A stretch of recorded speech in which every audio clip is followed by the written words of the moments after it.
Meccano, part number 46. Double angle girder? Something? Angle strip? Double angle strip. Double angle strip. Meccano, part number 46. Double angle strip. Hi. If you want even more Meccano goodness, why don't you check out my Patreon channel? And please like and subscribe and leave a comment below. I post updates in the community section, not only for this week's Patreon build, but also for what I'm currently working on. Thank you, and back to the build. Hi folks, and welcome back. This is it, the last of the highway kit builds.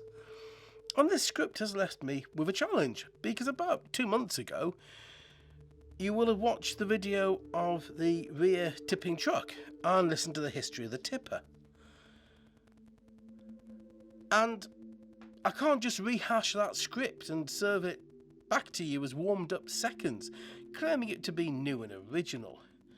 You deserve something new and different. The multi-kit has been fun to build. It posed some interesting challenges that I've really enjoyed. But also, it's given me a chance to explore the history of things that I never knew the origin of. And I've had the chance to learn and come to appreciate some of the effort and work that has gone into the society that I live in. As I write this today, oh bliss of bliss, it's raining.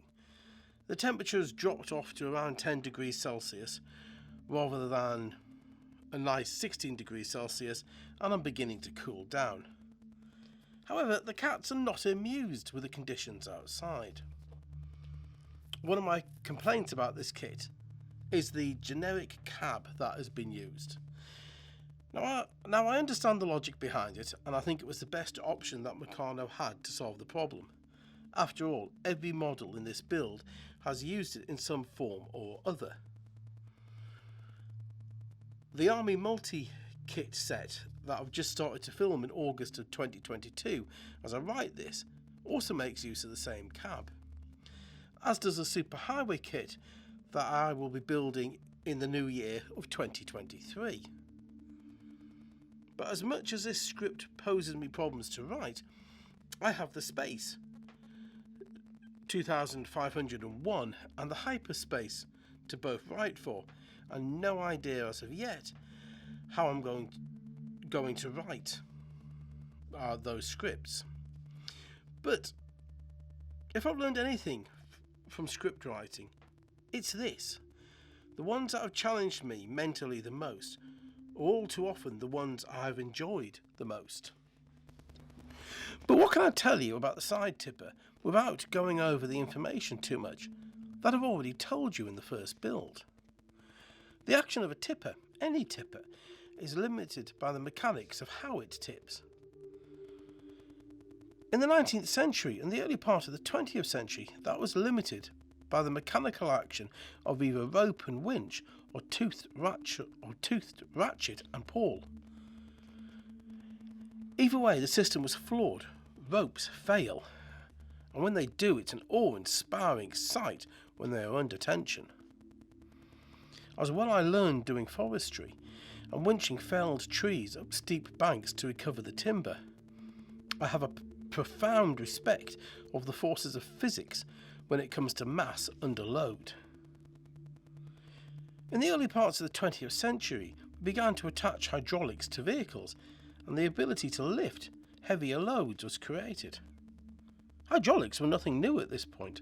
Blaise Pascal in 1648, in a moment that truly changed our abilities and the sciences, proved that fluids exert an equal force in every direction, and by applying pressure to the fluids, you can lift heavier loads. The Swiss mathematician Daniel Bernoulli put Pascal's theories into practice in 1738 and used pressured water in mills and pumps. But it wasn't until 1775 that Joseph Bramah patented the first hydraulic press. His press was one of the inventions that allowed the Industrial Revolution to happen.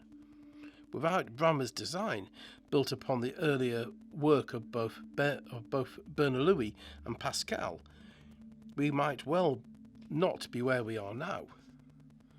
And the truly insane part of this chain of events is, if the rise of Islam some 1,000 years before had taken a different route, one closer to that of Europe at the same time, and had not protected the learnings of both ancient Greek and Roman civilizations,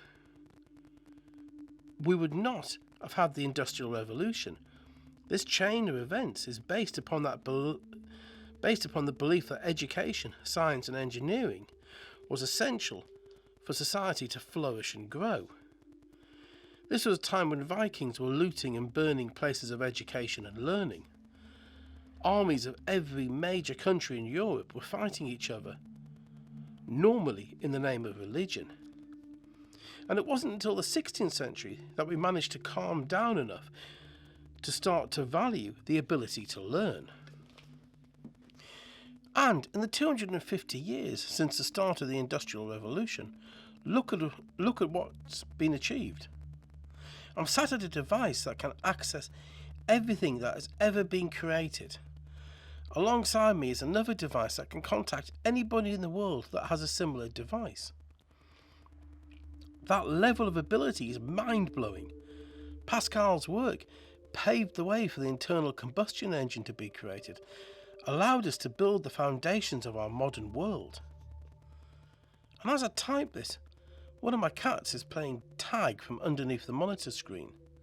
He's curled up behind the screen in a bed, having come in due to the rain and wants some interaction. And I want another mug of tea. And that's better.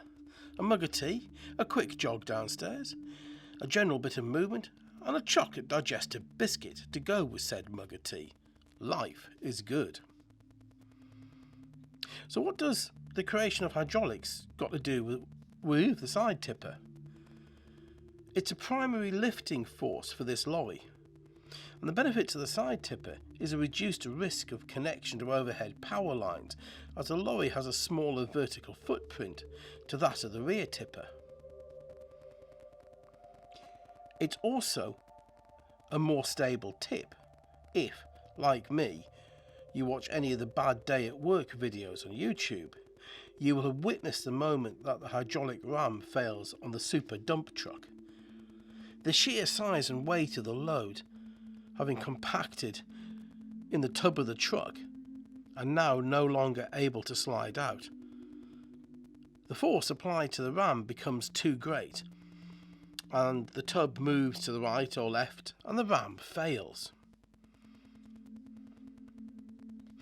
And this feature tends not to happen in side tips, as the rams can be shorter, therefore more stable. The side tip has a smaller working footprint as well, allowing it to get into tighter workspaces, as long as there's enough space alongside the truck to tip its load. That said, every tool has a place. The rear tip is easier to perform maintenance on, and to replace the ram if it fails. The side tip is less likely to overbalance as the load is lower to the centre of gravity. For every plus, there is a negative to balance it. As always, it's a case of the right tool for the job, or more tea needed. Maybe a sausage sandwich, with bacon and egg, served in a bap, a type of soft bread bun we get in the northeast of England. Okay, I'm hungry now. I talked earlier about the challenge of script writing, and how I've come to enjoy the task, even love the challenge. When I first started the channel, there were, and still are in some cases, many hurdles to overcome. I don't claim to be good at this. Maybe getting better would be the right response. But by far the biggest challenge for me, both mentally and emotionally, has been script writing. I am a fact gatherer. It's one of the traits that most dyslexic people have. We see patterns, shape and form. I like to know the what, the why and how in life. We ask questions, not to be difficult, but to understand. I love learning and knowledge. I struggled at school, as you have to follow the set path. You're not allowed to explore the rabbit holes that all too often I disappear down now as I research the story behind the build. But this has become a real passion now. At school, if I'd been told to do a 2,000-word essay on a subject, I would have had a meltdown. It's a task I wouldn't have been able to do. I write 2 a week most weeks. I do have times when I just can't find the thread to pull that tells a story. But this for me is fun. The creative writing side of the channel is something that's returned more than I've invested in it in some ways. It is helping to quiet the inner child in my mind that's saying it can't be done because the teachers say I'm stupid, useless, worthless and won't achieve anything. All words that were drummed into the younger me at school by those that are meant to inspire you to achieve more. But the knowledge gained is also helping me to understand my world better, helping me to put things into context that I'd never thought of before. And one of those things is how much engineering underpins everything we do in life, how important it has been in the major advancements that our civilization has, and still is, making on an almost daily basis. And as we push back the boundaries of science, we open up new ways of doing things. And while the future scares me at times, it is also wonderful. And it makes me value what I have all the more. Because of where we are and where we could have been without those people who were pushed to make the world a better place.